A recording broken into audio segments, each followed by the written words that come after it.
Gooseberry Park by Cynthia Rylant.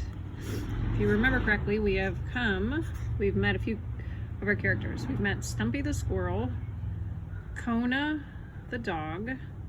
Stumpy was about to have babies. Gwendolyn is the hermit crab that lives at Kona's house with this human. And then the last chapter we met Murray. And Murray is a bat who lives upstairs from Stumpy. And he seems to have lost his sense of echolocation because he fell trying to open up a candy bar when he was younger. So that's where we are. Chapter 5, Time. Kona, Gwendolyn whispered into the darkness. It's begun. The dog lifted his large brown head from his bed in the corner of the living room. Listen, said Gwendolyn. Kona held himself quite still and listened. There was the ticking of the Swiss clock on the mantel, the hush of warm air from the gas fireplace, the subtle buzz of the plant light above Professor Albert's violets, and something else.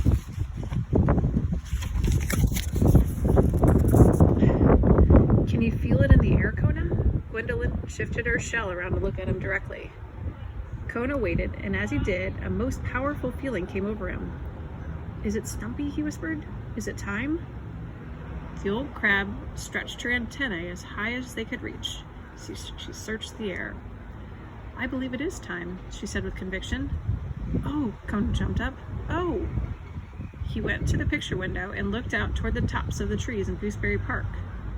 I wish I could be there, he said. He rested his front paws upon the windowsill.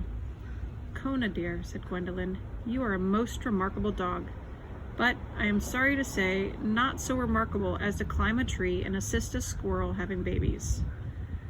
I wish I were, Kona said with a sigh. I wish I were that remarkable.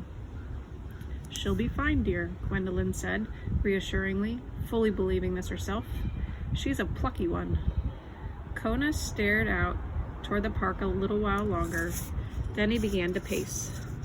He went from the living room to the dining room, turned right at the sideboard to the study, circled the study, then paced back to the living room exactly the way he'd come. He longed for a good bone to chew, but he'd left his best one in the backyard. He plopped down on the floor and began chewing the leg of the coffee table. Kona, yelled Gwendolyn.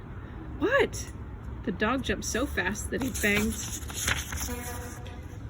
his nose on the table. Oh, thanks, Gwendolyn. Forgot where I was. I don't think there's much damage. The old crab shook her head. Kona, my dear, there are some things in this life we must experience alone. Even having babies? Asked Kona. Even having babies, answered Gwendolyn. When I had my children... Gwendolyn, you have children? Kona's eyes were wide with surprise. The crab smiled. Dear, I had quite a full life in the tropics before I was carried off to be sold in a pet shop. Not that I'm complaining, mind you. I am very devoted to our Professor Albert. Children? Asked Kona.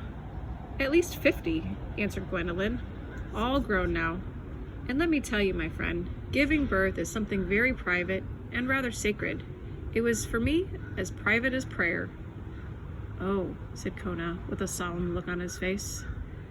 Together, the two gazed out of the window in silence, at the trees, the stars, the clear bright moon in the sky.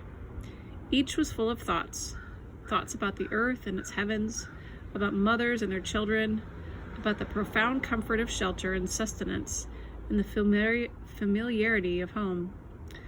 And both sent forth their best, their strongest, their most sustaining thoughts to a little red squirrel who, at that very moment, was happily nursing 2 baby boys and 1 baby girl and the good green fragrance of a pin oak tree.